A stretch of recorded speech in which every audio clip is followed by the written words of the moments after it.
Just as a warning, this game has a lot of flashing lights. I like random things.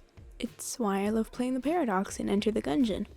I also like getting lucky, which is why I shiny hunt and keep trying to get that goddamn fucking horse. FNaF World is pretty random at times. You'll never know what characters you'll get next, if you don't head straight towards the Halloween characters. I already made a video covering a random move in this game, that being prize ball. But there's another one I'd like to try at. That being Mystery Box. A move that when used will completely replace both of your teams with random characters, with the characters depending on which tier of the move you use. Basically, Mystery Box chooses shitty tier characters while Mystery Box 2 chooses better characters. I would like to try to beat this game by only using teams made by these two moves. We're gonna have to play on full party mode. This is because only 4 characters in the whole game have either one of the Mystery Box moves. Those being Phantom Mangle and Marionette for Mystery Box, and Phantom Marionette and Paper Pals for Mystery Box 2. None of these characters are a part of the 8 you automatically have when you start a new game, so you may or may not like it, but I'm allowing myself to use all 4 of the characters from the get-go. Well yeah, to state the only rule, I must use Mystery Box at the start of every combat, unless bites kill the enemies immediately, but whatever. And just like the prize ball video I made, if I click the wrong move, I must instantly close the game. Also, one last thing, I'm using a modded version of the game just to show enemy health, remove the flip side part of the game to make things more convenient, and the custom party feature, hence why I have 2 teams of the same 4 characters, since, interestingly, Mystery Box only works if you have a full team of 8. So before we start, we're going to need a game plan. Essentially, we're going to need specific chips, bytes, and farm tokens for the ladder and defense upgrades. But first, let's get all of the jumps and teleports out of the way. Also to add, of course, we're doing this on hard mode. After spending an embarrassing amount of time trying to get the pearl on my first attempt, we clap Auto Chipper's cheeks to get some easy chips. We then walk past Fredbear, who's having a nice time being in a tree, and get our first jump to Choppy's Woods, where we clap another Auto Chipper. Go to Dusting Field, say hi to the snowman with machine gun arms, then go to the Mysterious Mine to get our first endgame chip, Auto Gift Boxes. We get the jump to Lilygear Lake, TP our way to Black Tomb Yard, and buy our first endgame bite, the Mega Med. And after barely escaping from certain death by some goddamn bear traps, we got our final jump to Pinwheel Circus. Now it's time to get the other chips. We humped so hard into a stump with a bird on it, we no-clipped it right onto the lake and got Auto Shield. Got assaulted by a squid with a nose. Had the longest fight ever against the Mad Endo. And for our final chip, we humped a gravestone to no-clip into it. Now's the best part of the game, grinding Gold Endo. Yay. But before that, we lost to fucking Brow Boy. God damn it. Then we proceed to win with an even worse team. Okay. However, this little gauntlet isn't just over yet. We have to get behind Bubba first, who took way too fucking long to die.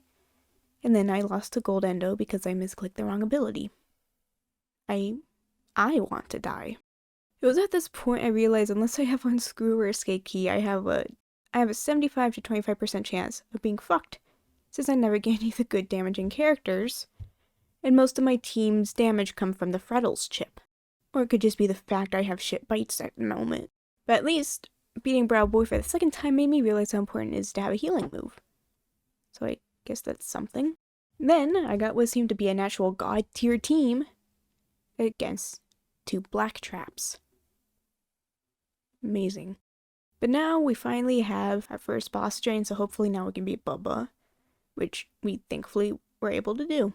And on our first attempt with the new bite, we barely beat Gold Endo by a thread. That's probably just bad luck, right? Well, considering I never got that close again, it seems like it. Now we got everything we need, it's time for the boss rush before security. What kind of bosses? Well, we got Pork Bitch, Super Gooner, Bouncing Snowman, and lastly, hey, what the fuck are you doing up there? But now we got the Owl security to deal with. We lost on our first try, and second, but then I somehow killed it with the Escape Key. Wow. At this point, I'll have to admit something you may or may not hate me for. I have to make things cheesy at this point. Basically, we can only get the 3 characters out of gift boxes from Mystery Box 2, not counting Coffee since you can't get Halloween characters from the move. So I'm just gonna replace Phantom Mangle and Marionette On my team, it's just duplicates of the other two, and I'm just going to reset on Scott until I get someone with good foxes. Hate me if you want, but I don't really see this going any other way other than getting the extremely low chance of one-shotting him. I was able to get 2 crying childs. God, that sounds wrong. But I still lost. And mistimed the reset, so now I have to be security again. Yay. I got another crying child during that fight though. Please do not take that out of context. And despite the fact I got Shadow Bonnie and 2 Funtime Foxies, he still somehow lived on a fucking sliver of health. I want to fucking die even more now. But finally, after an hour of trying,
I have finally done it. With the team of Funtime Foxy, Endo 2, Nightmare Bonnie, and the fucking Paper Pals. I couldn't have thought of a better character to encapsulate this challenge, other than those paper fucks.